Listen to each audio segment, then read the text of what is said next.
तो आज हम लोग क्या करेंगे कि लोकसभा के बारे में पढ़ेंगे, ठीक है। पॉलिटी में कुछ टॉपिक्स को पढ़ेंगे, तो पहले लोकसभा को देख लेते हैं, ठीक। बताइएगा कि लोकसभा का जो कार्यकाल है वो कितने वर्षों का होता है? 5 वर्षों का। इसका कार्यकाल 5 से 6 वर्ष कौन से संविधान संशोधन के तहत किया गया? कब हुआ था 42वां संविधान संशोधन? 1976 में। उस समय प्रधानमंत्री कौन थी? इंदिरा गांधी। और पुनः इसका कार्यकाल 6 से 5 वर्ष कब किया गया? 44वां संविधान 1978 में। उस समय किनका सरकार था? मोरारजी देसाई का सरकार। उस समय पहली बार जो है वो गैर कांग्रेसी सरकार आया था, उससे पहले कांग्रेसी सरकार था, ठीक है, 1977 में जब आया था। बताइएगा लोकसभा के जो अध्यक्ष होते हैं उनका चुनाव कौन करते हैं? सदस्य ही करते हैं। और लोकसभा का अध्यक्ष और उपाध्यक्ष ये किस अनुच्छेद में है? लोकसभा अध्यक्ष और उपाध्यक्ष 93 में, आर्टिकल 93 में होंगे लोकसभा के अध्यक्ष और उपाध्यक्ष होंगे। तो बताइएगा संसद के कितने अंग होते हैं? कौन कौन से हैं? नहीं, देखिए संसद जैसे केंद्र में है ना, उसी तरह विधानमंडल जो होता है वो राज्य में होता है। जिस तरह संसद में 3 अंग है, राष्ट्रपति, लोकसभा और राज्यसभा, उसी तरह जो है विधानमंडल राज्य में होता है तो उसमें भी 3 अंग होते हैं। उसमें से यहाँ राष्ट्रपति है तो वहां पे राज्यपाल होंगे, यहाँ पे लोकसभा है तो वहां विधानसभा, यहाँ पे राज्यसभा है तो वहां पे विधान परिषद, ठीक है, ऐसे होगा। संसद जो है वो किस अनुच्छेद में है? 79 में है। राष्ट्रपति और लोकसभा और राज्यसभा 80 में है। राज्यसभा 80 और लोकसभा 81 में है। अंतरराज्यीय परिषद संविधान संशोधन है। अनुच्छेद 263 के तहत अंतरराज्यीय परिषद का गठन 1990 में किया गया था। नहीं, संविधान संशोधन नहीं था ये, 263 अनुच्छेद के तहत 1990 में किया गया था, ठीक है। और इसका जो पहला बैठक हुआ था अंतरराज्यीय परिषद का, ये 10 अक्टूबर 1990 को हुआ था। उस समय प्रधानमंत्री कौन थे? विश्वनाथ प्रताप सिंह, ठीक है। बीपी सिंह जो थे 1990 में, वो 1989 से 90 तक रहे थे, ठीक है। लोकसभा अनुच्छेद 81, राज्यसभा अनुच्छेद 80, ठीक है। देखिए तो जिस समय अंतरराज्यीय परिषद का गठन हुआ उस समय प्रधानमंत्री जो थे वो कौन थे? विश्वनाथ प्रताप सिंह। वो कितने नंबर के प्रधानमंत्री थे? 8वें नंबर के थे। वो 89 से 90 तक रहे थे, ठीक है। बताइएगा जो भूतपूर्व जो सांसद होते थे उनका पेंशन की व्यवस्था कब से की गई थी? 1976 से किया गया था, ठीक है, 1976 से किया गया था। अब बताइएगा कि लोकसभा के प्रथम अध्यक्ष कौन थे? जीवी मावलकर थे। और प्रथम उपाध्यक्ष अनंत शयनम थे। प्रथम लोकसभा का कार्यकाल 17 अप्रैल 1952 से 4 अप्रैल 1957 तक रहा था। और अभी कौन सा लोकसभा चल रहा है? इसके अध्यक्ष कौन है? ओम बिरला है। ओम बिरला का संसदीय क्षेत्र कोटा है, राजस्थान। और अभी हमारे प्रधानमंत्री नरेंद्र मोदी का जो है वाराणसी से, उनका संसदीय क्षेत्र वाराणसी है, ठीक है। बताइएगा धन विधेयक जो है उसको कहाँ प्रस्तुत किया जाता है? लोकसभा में। और धन विधेयक राज्यसभा में भी प्रस्तुत होता है, लेकिन उसमें उसको कोई विशेषाधिकार नहीं है, वो 14 दिन के लिए होता है। अगर वो उसको पारित किया तो किया, नहीं तो क्या होता है, धन विधेयक खुद ब खुद पारित हो जाता है। अनुच्छेद 110 में है धन विधेयक, ठीक है। बताइएगा अरुणाचल प्रदेश में लोकसभा की संख्या, लोकसभा सीटों की संख्या 2 होगी। अरुणाचल प्रदेश में 2 है, मणिपुर में और मेघालय। पूर्वोत्तर राज्य में अरुणाचल प्रदेश, मेघालय और मणिपुर, इसमें क्या है, लोकसभा सीटों की संख्या 2 है। और सिक्किम में 1 है। गोवा में 2 है। गोवा में लोकसभा सीटों की संख्या जो है वो 2 है। क्या हुआ? नहीं, मेघालय, अरुणाचल प्रदेश और मणिपुर, इसमें 2 है। मिजोरम में 1 ही होगा, ठीक है। हाँ, गोवा में 2 होगा। अच्छा बताइएगा लोकसभा के एक निर्वाचन क्षेत्र कम से कम कितनी जनसंख्या का प्रतिनिधित्व करती है? कम से कम कितना जनसंख्या होना चाहिए एक क्षेत्र के प्रतिनिधित्व के लिए? 7.5 लाख दिया, ठीक है, 7.5 लाख होना चाहिए। बताइएगा क्षेत्रफल की दृष्टि से भारत में सबसे बड़ा संसदीय क्षेत्र लद्दाख है। क्षेत्रफल की दृष्टि से सबसे बड़ा संसदीय क्षेत्र लद्दाख है। देखिए भारत में क्षेत्रफल की दृष्टि से सबसे बड़ा संसदीय निर्वाचन क्षेत्र जो है वो लद्दाख है। बताइएगा मूल संविधान में जो है लोकसभा सदस्यों की संख्या कितनी निर्धारित की गई थी? 500। मूल संविधान में 500 ही किया गया था।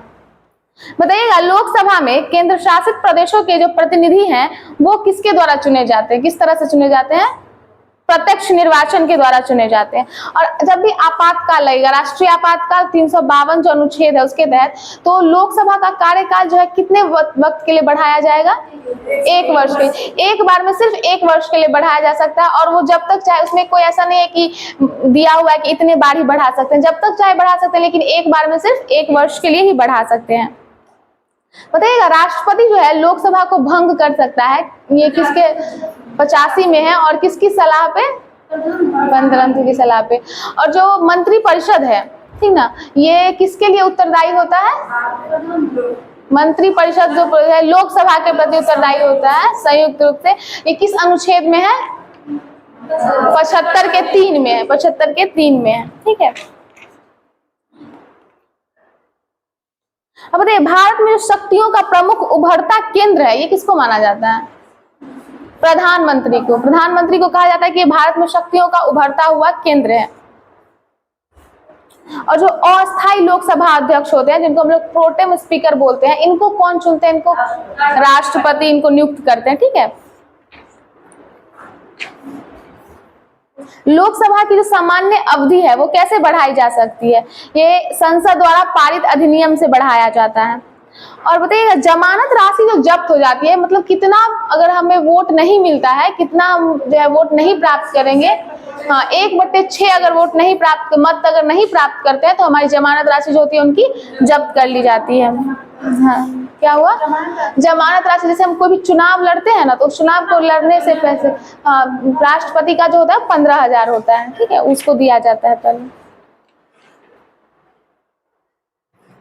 बताइएगा असम में लोकसभा का कितना सीट है? अभी बताए थे 14 है। अरुणाचल प्रदेश में लोकसभा 2 है, अरुणाचल प्रदेश में 2 है, आंध्र प्रदेश में 25, आंध्र प्रदेश में 25 है, लोकसभा 25 है।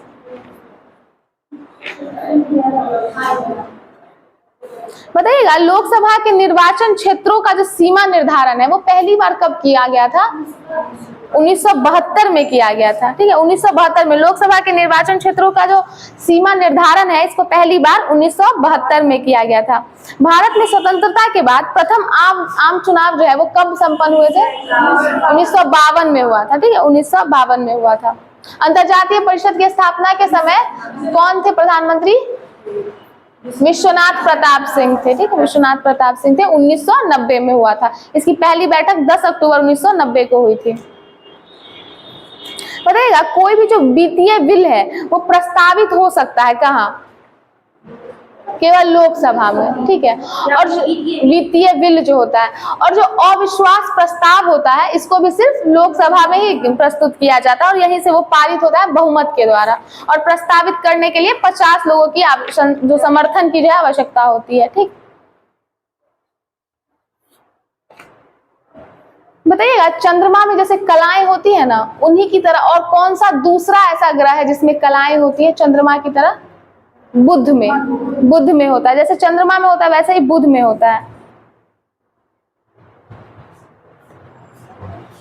बताइएगा जो पावापुरी है ये कहाँ पड़ता है? नालंदा की तरफ पड़ता है, ठीक। और गुप्तों ने जो है पतलून पहनना किससे सीखा था?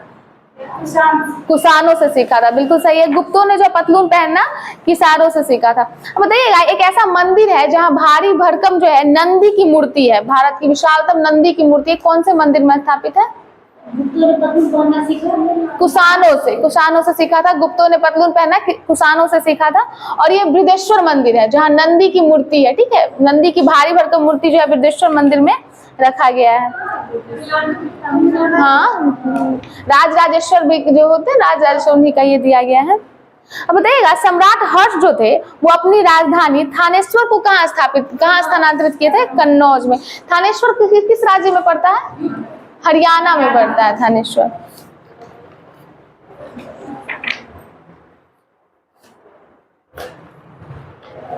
अच्छा बताइएगा हड़प्पा संस्कृति है ना, उसके पूर्वी सीमांत का निर्धारण कौन करता है?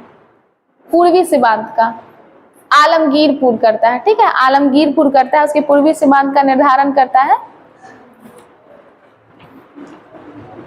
अच्छा बताइएगा, वो चोल राजा कौन सा था जिसने श्रीलंका को पूर्ण स्वतंत्रता दी और सिंहल राजकुमार के साथ अपनी पुत्री का विवाह कर दिया था?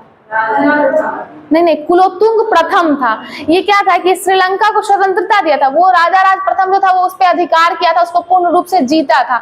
लेकिन ये क्या किया कि श्रीलंका को स्वतंत्र कर दिया और वहां के राजकुमार थे, ठीक है, उनसे अपनी पुत्री का विवाह कर दिया था, वो था कुलोत्तुंग प्रथम, ठीक है, कुलोत्तुंग प्रथम था। बताइएगा, एकाराट की उपाधि जो है किसने अपने आप को दी थी? महापद्मनंद ने एकाराट की उपाधि अपने आप को दी थी। ब्राह्मणी नदी जो है वो किस दिशा में बहती है? पूर्वी दिशा में बहती है, हाँ, पूर्वी दिशा में बहती है। अब बताइएगा, जो द लेडी विलिंगटन पार्क है, इसका नया नाम क्या है? लोधी गार्डन कहा जाता है इसको, ठीक है, इसका नया नाम, द लेडी विलिंगटन पार्क का नया नाम जो है वो लोधी गार्डन रख दिया गया है। क्या हुआ? दिल्ली में होगा, और कहाँ ही होगा ये? लोधी गार्डन, अब इसको लोधी गार्डन बोलते हैं। और NH-66 का नया नाम क्या रखा गया है? बताइएगा, NH-17, NH-17 बोला जाता है NH-66 को, ठीक है। बताइएगा, भक्ति आंदोलन का प्रारंभ जो है वो किनके द्वारा किया गया था? अलवार न्यावार संतों के द्वारा किया गया था। वो रामानुज थे, वो उत्तर भारत में उसको लेके आए थे, ठीक है, दक्षिण भारत से उत्तर भारत में उसको लेके आए थे। वह सूफी संत कौन था जो यह मानता था कि भक्ति संगीत ईश्वर के निकट पहुंचने का मार्ग है? मुइनुद्दीन चिश्ती था। मुइनुद्दीन चिश्ती था जिसका मानना था कि जो भक्ति संगीत है वो ईश्वर के निकट पहुंचने का एक मार्ग है। और जो ये नरसिंह मेहता है, ये बहुत ही प्रसिद्ध एक संत थे। ये कहाँ के थे? गुजरात के थे, गुजरात के थे। बताइएगा, मजमा अल बहरैन जो है ये किसके द्वारा इसको रचित किया गया? किसके द्वारा रचित है ये? दारा सिकोह के द्वारा रचित है, ठीक है, दारा सिकोह के द्वारा रचित है। नजमा नहीं, मजमा उल बहरैन। मजमा उल बहरैन जो है ये दारा सिकोह के द्वारा रचित है, इसको दारा सिकोह के द्वारा लिखा गया है। तो बताइएगा, भारत में जो है किस सूफी सिलसिले को सबसे ज्यादा जो है लोकप्रियता मिली थी? चिश्ती को मिला था। अब बताइए, लोकसभा राज्यसभा इन दोनों में से लोकप्रिय सदन किसको कहा जाता है? लोकसभा को। लोकसभा जो है लोकप्रिय सदन कहा जाता है, और निम्न सदन किसे कहा जाता है? लोकसभा को। और राज्यसभा उच्च सदन कहलाता है, ठीक है। बताइएगा, बिहार का एकमात्र जिला जहाँ ईरी रेशम का उत्पादन किया जाता है, भागलपुर। एकमात्र ऐसा जिला है बिहार में जहाँ ईरी रेशम का उत्पादन किया जाता है, वो है भागलपुर। बताइएगा, विश्व का सबसे बड़ा पुष्प कौन सा है? रेफलेशिया है। और सबसे छोटा पुष्प वुल्फिया है। अनानास जो है वो किस प्रकार का फल है? साइकोनस फ्रूट माना जाता है उसको, अनानास को। हाँ, वो भी सही है, उसको साइकोनस फ्रूट माना जाता है अनानास को। और बताइएगा, पत्ता गोभी जो है अपना खाद्य पदार्थ जो है वो किस अंग में संग्रहित करती है? पत्ता गोभी में, पत्ते में ही होगा। पत्ता गोभी है तो पत्ता खाते हैं, उसके पत्ते में ही होता है। अब बताइएगा, पौधे के जो है मतलब पुष्प के किस भाग से बीज बनता है?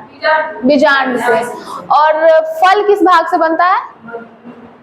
अंडाशय से, ठीक है। ओव्यूल जिसको बीजांड बोलते हैं, इससे सीड यानी बीज बनता है, और अंडाशय यानी ओवरी से फल बनता है, ठीक है। बताइएगा, जो रेडिकल होता है, मूलांकुर जिसको बोलते हैं, इसके द्वारा जो जड़ें विकसित होती है उसको क्या कहा जाता है? मूलांकुर के द्वारा जो जड़ें विकसित होती है उसको मूसला जड़ बोलते हैं, ठीक है, मूसला जड़ बोलते हैं। और इसको छोड़ के, मूलांकुर को छोड़ के अगर पौधे के किसी और भाग से जड़ विकसित हो जाएगा तो उसको अपस्थानिक जड़ बोलेंगे, ठीक है। हाँ, अपस्थानिक जड़। जैसे हम लोग वो एक बरगद या किसी चीज का पेड़ होता है, इसमें कितने सारा जो रहता है लता की तरह, वही होता है अपस्थानिक जड़ उसको बोलते हैं, क्योंकि वो मूलांकुर से नहीं विकसित होता, ठीक है। और जड़ें हमेशा मूलांकुर से ही विकसित होती है। वो एक्सेप्शन है कि अगर पौधे के किसी और भाग से विकसित जाएगा तो उसको हम लोग अपस्थानिक मूल बोलेंगे, और मूलांकुर से होगा तो मूसला जड़ें बोलते हैं, ठीक है। अच्छा बताइएगा, आर्किड्स जो है इसमें किस तरह की मूल पाई जाती है? ऊपरी रोही मूल पाया जाता है, ठीक है। आर्किड्स में ऊपरी रोही मूल पाया जाता है, ऊपरी रोही मूल पाया जाता है। और गन्ने में अवस्थम्भ रूल यानी कि स्टिल रूट पाया जाता है।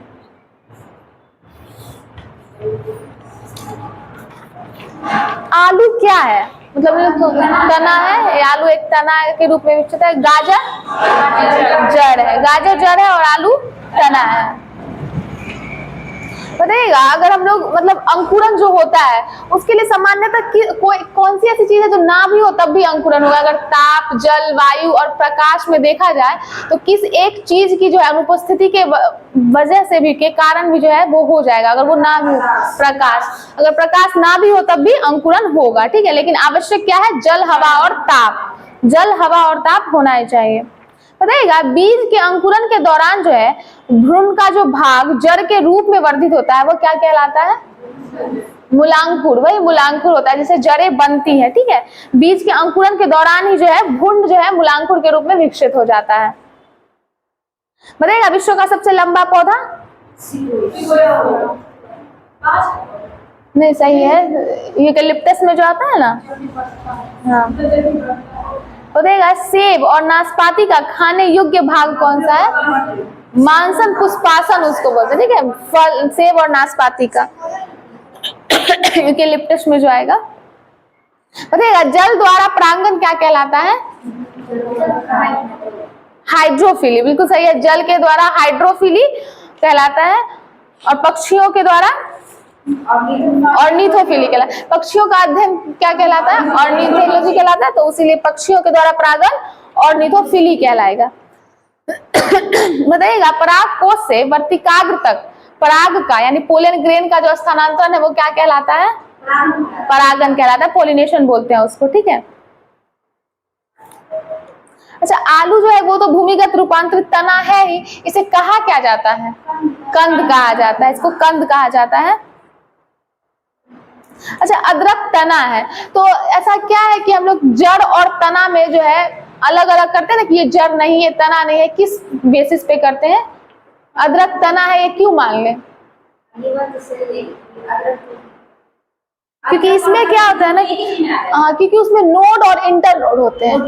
हाँ, जिसमें भी नोड और इंटर नोड होगा वो तना होगा, जड़ में नोड और इंटर नोड नहीं पाया जाता है, ठीक। बताइएगा, जो पर्णकाय स्तंभ है जिसको फाइलोक्लेड बोलते हैं, ये किसका रूपांतरण होता है? पर्णकाय स्तंभ, ये तने का रूपांतरण होता है, ठीक है। पर्णकाय स्तंभ जो है ये तने का रूपांतरण होता है। बताइएगा, नेफेथिन्स जो है, नेफेथिन्स ये किस तरह का पौधा है? कीटभक्षी पौधा है। नेफेथिन्स जो है वो कीटभक्षी पौधा है, ठीक है। बताइएगा, पुष्प का कौन सा भाग स्त्री केसर के शीर्ष पर चिपचिपी सतह है जो पराग को फंसा कर रखता है? मतलब पोलन ग्रेन जब फीमेल पे जाता है, पुष्प के फीमेल भाग पे, तो कौन से भाग पे जाता है? वर्तिकाग्र पे जाता है, ठीक है, वर्तिकाग्र पे वो रहता है वहां पे। बताइएगा, पत्तियों की सतह पे जो छिद्र होते हैं उसे क्या कहा जाता है? स्टोमाटा या रंध्र कहा जाता है। वर्गीकरण की सबसे छोटी इकाई जाति होती है। पेटियोल जो होता है ये किसका भाग है? पेटियोल पत्ती का भाग होता है, ठीक है, पत्ती का भाग होता है। बताइएगा, कार्बोरेंडम जो है इसका दूसरा नाम क्या है? कार्बोरेंडम का दूसरा नाम सिलिकॉन कार्बाइड, ठीक है, सिलिकॉन कार्बाइड को ही हम लोग कार्बोरेंडम के नाम से जानते हैं। नाइट्रोजन के खोजकर्ता कौन थे? रदरफोर्ड, नाइट्रोजन के खोजकर्ता थे रदरफोर्ड थे। बताइएगा, मृदु पेय में दाब के अंतर्गत कौन सा गैस जो है उपस्थित रहता है? मृदु पेय यानी कोल्ड ड्रिंक्स जो होते हैं उसमें कौन सा गैस होता है? CO2 होता है, ठीक है। अच्छा, बताइएगा, जब रक्त तप्त लोहे के ऊपर भाप गुजारी जाती है तो कौन सा गैस प्राप्त होता है? हाइड्रोजन गैस प्राप्त होता है, ठीक है। जब एकदम लोहा बहुत गर्म रहेगा और उसके ऊपर से हम लोग भाप गुजारेंगे तो हाइड्रोजन गैस प्राप्त होगा। अब बताइएगा, मैग्नीशियम फीते के जलने पर बनने वाला जो सफेद पाउडर होता है वो कौन सा पाउडर होता है? मैग्नीशियम का क्या होता है? मैग्नीशियम का कार्बाइड, ऑक्साइड, क्या होता है? मैग्नीशियम ऑक्साइड होता है। जब भी हम लोग मैग्नीशियम के फीता को जलाएंगे तो एक सफेद पाउडर होगा जो मैग्नीशियम ऑक्साइड होता है, ठीक है, मैग्नीशियम का ऑक्साइड रूप होता है वो। सोडियम का परमाणु संख्या बताइएगा? 11, ठीक है। कार्बन का 6 होता है। बताइएगा, 1 नैनोमीटर में कितना सेंटीमीटर होता है? ठीक है, 10 के पावर -7 सेंटीमीटर होगा। मीटर होगा तो -9 होगा, ठीक है, सेंटीमीटर होगा तो -7 होगा। बताइए एक स्वतंत्र रूप से लटका हुआ चुंबक जो है वो किस दिशा में ठहरेगा? उत्तरी और दक्षिणी दिशा में ठहरेगा। बताइएगा सबसे शरीर का जो सबसे बाहरी परत होता है उसको क्या कहते हैं? त्वचा कहते हैं, लेकिन आप सही बोल रहे हैं, हाँ एपिडर्मिस कहते हैं। उसका एक नाम होता है जिसको हम लोग स्ट्रेटम कार्नियम बोले जाते हैं, साइंटिफिक रूप में उसको स्ट्रेटम कार्नियम बोला जाता है, जो शरीर, हाँ स्ट्रेटम कार्नियम जो शरीर का सबसे बाहरी परत है, ठीक है। बताइएगा पोस्ट एंड रेल ये शब्द जो है वो किस खेल से संबंधित है? पोस्ट एंड रेल घुड़सवारी से संबंधित है, ठीक है। पोस्ट एंड रेल और फ्रेसिगेट, पोस्ट एंड रेल और फ्रेसिगेट ये दोनों जो है वो घुड़सवारी से संबंधित है। बताइएगा भारत में जो है वन महोत्सव की शुरुआत कब हुई थी? 1950 में। भारत में 1950 में वन महोत्सव की शुरुआत हुई थी। और कोनिका कप जो है किस खेल से संबंधित है? क्या? भारत में वन महोत्सव 1950 में ही शुरू हो गया था। बैडमिंटन से संबंधित है, ठीक है, बैडमिंटन से संबंधित है। महिला किसान दिवस कब मनाया जाता है? हाँ अक्टूबर में मनाया था, 15 अक्टूबर को मनाया था। महिला किसान दिवस जो है 15 अक्टूबर को मनाया था। और सीज फाइड रेखा जो है वो किन दो देशों के बीच में? जर्मनी और फ्रांस के बीच में। यामिनी कृष्णमूर्ति जो है वो किस लोक नृत्य से संबंधित है? भरतनाट्यम से। सही है, बिल्कुल सही है। यामिनी कृष्णमूर्ति जो है वो भरतनाट्यम से संबंधित है। बताइएगा पहला जो सुपरसोनिक उड़ान भरने वाले व्यक्ति थे वो कौन थे? सबसे पहले सुपरसोनिक उड़ान भरने वाले व्यक्ति चार्ल्स एल्वुड ईगर थे, ठीक है, चार्ल्स एल्वुड ईगर थे। ये पहले सुपरसोनिक उड़ान भरने वाले व्यक्ति थे। और वायुपोत की पहली उड़ान किसने भरी थी? हेनरी गिरफर्ड, ये फ्रांस के थे। हेनरी गिरफर्ड से जो वायुपोत की पहली उड़ान भरे थे। बताइएगा कंदारिया महादेव खजुराहो मंदिर जो है वो किस शैली में बना है? नागर शैली में। उत्तर भारत की मंदिरें किस शैली में बनाई जाती है? और दक्षिण भारत की मंदिरें द्रविड़ शैली में बनाई जाती है। बताइएगा पहला जो है 9 mm का मशीन पिस्टल ये किसके द्वारा विकसित किया गया था? भारत की एक संस्थान DRDO के द्वारा, ठीक है। सबसे पहली बार जो है 9 mm मशीन पिस्टल जो है वो DRDO के द्वारा किया गया था। बताइएगा भारत के गणतंत्रीय दल की स्थापना किन्होंने की थी? बहुत ही लोकप्रिय, हमारा संविधान भी ये लिखे हैं, भीमराव अंबेडकर है। भारत के गणतंत्रीय दल की स्थापना जो है वो भीमराव अंबेडकर जी किए थे, ठीक है। बताइएगा अनुदैर्ध्य तरंग जो है इसमें कण संचरण की दिशा कैसी होती है? लंबवत, समानांतर कैसी होती है?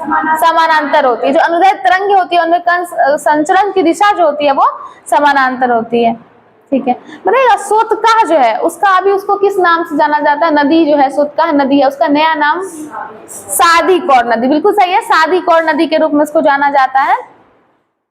और बताइएगा तत्वबोधिनी सभा जो है इसकी स्थापना कब हुई थी? तत्वबोधिनी सभा की 1800 में हुआ था, 1839 में हुआ था तत्वबोधिनी सभा की स्थापना। बताइएगा 23वां अधिवेशन कहाँ हुआ था? कांग्रेस का 23वां अधिवेशन सूरत में हुआ था। 23वां अधिवेशन जो है वो सूरत में हुआ था।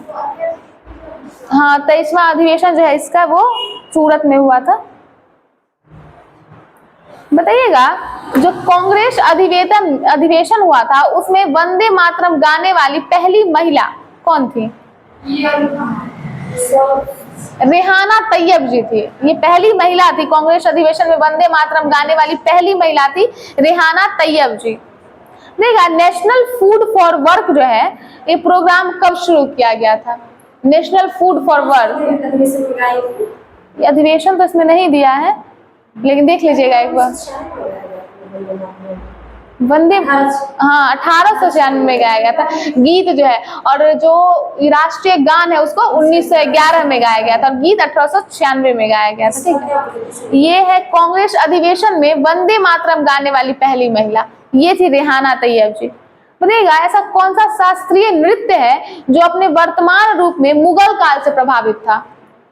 अभी एक ऐसा शास्त्रीय नृत्य है जो मुगल काल से प्रभावित है, वो है कथक, ठीक है। कथक जो है वो वर्तमान में मुगल रूप से एक प्रभावित लोक नृत्य है। बताइएगा दुनिया की पहली हस्तलिखित जो है निडल बुक कौन सी थी? सबसे पहली हस्तलिखित निडल बुक मधुशाला, ठीक है, मधुशाला थे। हाँ, हस्तलिखित बुक थी मधुशाला। बताइएगा टॉम्ब ऑफ सैंड के जो है लेखक कौन है? गीतांजलि श्री है, बिल्कुल सही है। टॉम्ब ऑफ सैंड के गीतांजलि श्री हैं।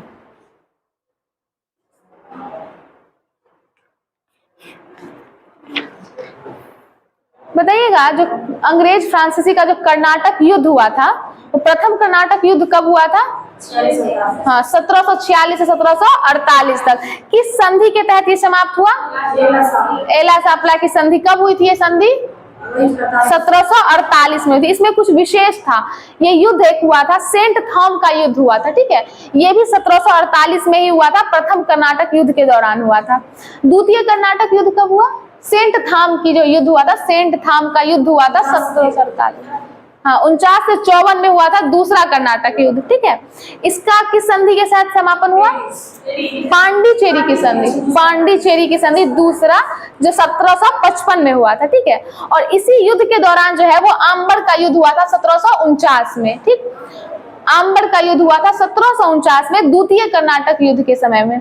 और तीसरा कर्नाटक युद्ध कब हुआ? हाँ, 1756 से 1763 तक हुआ था। और ये जो है सप्तवर्षीय युद्ध जो है इसी के तहत आता है। और ये पेरिस की संधि के तहत समाप्त हुआ, जो 1763 में हुआ था, ठीक है। एक बार और बोल देते हैं, कर्नाटक युद्ध जो अंग्रेज और फ्रांसीसी के बीच में हुआ था, तो प्रथम कर्नाटक युद्ध 1746 से 1748 तक हुआ, जो कि किस संधि के तहत समाप्त हुआ? एला की संधि, जो 1748 में हुआ था, ठीक है। इसी युद्ध में जो है सेंट थाम का युद्ध हुआ था, ठीक, 1748 में हुआ था। दूसरा कर्नाटक युद्ध कब से कब तक हुआ? 1749 से 1754 तक, जो कि पांडिचेरी की संधि 1755 में हुई, उसके तहत समाप्त हुआ। और इसमें आम्बर का युद्ध हुआ था 1749 में, ठीक है। तीसरा कर्नाटक युद्ध जो था वो 1756 से 1763 तक हुआ। ये पेरिस की संधि के तहत समाप्त हुआ था, जो कि 1763 में हुआ था। और इसमें जो देखिए 1760 में वॉन्डिवॉस का युद्ध हुआ था, ठीक है। इसी युद्ध के तहत, तीसरे कर्नाटक युद्ध के तहत हुआ। और इसमें जो थे ब्रिटेन की तरफ से जो नेतृत्व करता थे वो कौन थे? आयरकूट में आयरकूट थे, ठीक है, आयरकूट ही थे। और फ्रांसीसी की तरफ से काउंट लाली थे, बिल्कुल सही है। फ्रांसीसी की तरफ से काउंट लाली और ब्रिटेन की तरफ से आयरकूट थे। और ये जो दूसरा कर्नाटक युद्ध हुआ ना, उस समय जो थे डुप्ले थे, ठीक है। लेकिन इसी में ये हार चुके थे, तो इनको हटा के जो है गोडेहू को लाया गया था, ठीक। फ्रांस की तरफ से डुप्ले जो थे दूसरे कर्नाटक युद्ध का नेतृत्व कर रहे थे, बट वो हार गए, तो उनको हटा के गोडेहू को लाया गया था उसमें। बताइएगा 1 जुलाई 2017 को जो भारत में जीएसटी का औपचारिक शुभारंभ हुआ, ये कहाँ से हुआ था? नहीं, ये अपने यहाँ, हाँ नहीं, लेकिन शुरुआत कहाँ से हुई? किस राज्य से नहीं, किस जगह से इस औपचारिक को? संसद भवन से शुरू किया गया, ठीक है। ये हाँ, इस संसद भवन से इसको शुरू किया गया था। जो 1 जुलाई 2017 को जीएसटी का शुभारंभ हुआ ना, औपचारिक शुभारंभ, इसको संसद भवन से शुरू किया गया था, ठीक है। बताइएगा संपदा कर जो है वो कैसा कर है? नहीं, प्रत्यक्ष कर है, प्रत्यक्ष कर। विक्रय कर ये अप्रत्यक्ष कर है। संपदा कर प्रत्यक्ष कर है और विक्रय कर अप्रत्यक्ष कर है। क्या हुआ? बताइएगा बिहार का दूसरा चिड़ियाघर कहाँ खुला था? दूसरा चिड़ियाघर अररिया में। बिहार में दूसरा चिड़ियाघर अररिया में हुआ था। भभुआ अभिलेख जो है किसे संबंधित है? शेरशाह से, ठीक है, शेरशाह से संबंधित है भभुआ अभिलेख। और बिहार में कितना भूकंपीय क्षेत्र है? 3। बिहार में 3 भूकंपीय क्षेत्र हैं। बताइएगा नगर निगम प्राप्त करने वाला बिहार का पहला शहर? बिहार का भारत में पटना सबसे पहले 1952 में जो है पटना जो है नगर निगम प्राप्त किया था बिहार में। अब देखिएगा जो बिहार से झारखंड अलग हुआ तो अलग होने से पहले जो है वो विधानसभा में कितने सदस्यों की संख्या थी? बिहार और झारखंड के अलग होने से पहले विधानसभा सदस्यों की संख्या 324 थी, ठीक है, 324 थी। और जो है मेदिनी राय जो है वो किस वंश से थे? चेरो वंश से थे। चेरो वंश से थे, बिल्कुल सही है, चेरो वंश से थे। बताइएगा कांग्रेस जो है इसने पहली बार देशी रियासतों के प्रति जो अपनी नीति घोषित की थी, ये किस अधिवेशन में की थी? पहली बार अंग्रेज जो है वो देशी रियासतों के प्रति अपनी जो नीति घोषित किया था वो 1920 के नागपुर अधिवेशन में किया था, ठीक है, 1920 के नागपुर अधिवेशन में किया था। और कौन से व्यक्ति थे जिन्होंने कहा था कि समूचा भारत जो है वो एक विशाल बंदी गृह है? चित्तरंजन दास कहे थे, ठीक है। चित्तरंजन दास का कहना था कि समूचा भारत एक विशाल बंदी गृह है। तो देखिएगा, स्वतंत्र भारत में जो पहला मंत्रिपरिषद था उसमें पीएम सहित कुल सदस्यों की संख्या कितनी थी? पहले मंत्रिपरिषद में 36 थे, ठीक है, 36 सदस्य थे। स्वतंत्र भारत की जो पहली मंत्रिपरिषद थी उसमें पीएम सहित सदस्यों की संख्या 36 थी। बताइएगा, लोक सेवाओं को जो संरक्षण प्रदान किया गया किस अनुच्छेद के तहत किया गया? लोक सेवाओं को संरक्षण 311, बिल्कुल सही है, 311 लोक सेवाओं का संरक्षण जो प्रदान है वो 311 में। और राज्यसभा में नई अखिल भारतीय प्रशासनिक सेवाओं को जो प्रस्तावित किया गया ये किस अनुच्छेद में है? 312 में, बिल्कुल सही है, 312 में। और संघ और राज्य के बीच लोक सेवा का प्रावधान 315 में। देखिए, लोक सेवा, हाँ नहीं, जो संघ और राज्य के बीच है, ठीक है, संघ और राज्य के बीच जो लोक सेवा का प्रावधान है वो 315 में है, ठीक। और लोक सेवा आयोग के कार्यों का उल्लेख 320 में किया गया है। बताइएगा, विश्व प्राकृतिक दिवस कब मनाया जाता है? 3 अक्टूबर को मनाया जाता है। बताइएगा, जो भारत बांग्लादेश के बीच में गंगा जल संधि हुई थी उस समय हमारे यहाँ के प्रधानमंत्री कौन थे? एच.डी. देवगौड़ा थे। और बांग्लादेश में शेख हसीना थी, ठीक है। भारत और बांग्लादेश में जो गंगा जल संधि हुई उस समय प्रधानमंत्री एच.डी. देवगौड़ा, ये तो इसमें नहीं दिया गया कब हुआ था सर, 1960 में हुआ था, 1960 में ही हुआ था गंगा जल संधि। और ये भारत में एच.डी. देवगौड़ा थे, ठीक है, और जो है बांग्लादेश में वो शेख हसीना थे प्रधानमंत्री। देखिएगा, औरंगजेब का जो राज्याभिषेक है वो कितनी बार हुआ है? 2 बार हुआ है, ठीक। राष्ट्रीय वनाच्छादन दिवस कब मनाया जाता है? राष्ट्रीय वनाच्छादन दिवस 28 जुलाई को मनाया जाता है, ठीक है। बताइएगा, प्रिजन डायरी जो है ये किन्होंने लिखा है? जयप्रकाश नारायण, बिल्कुल सही है, जयप्रकाश नारायण लिखे हैं इसको। और देखिएगा, राइटिंग फॉर माई लाइफ, इसके लेखक कौन है? Writing for my life Ruskin bond है, ठीक है, रस्किन बॉन्ड इनको लिखे हैं।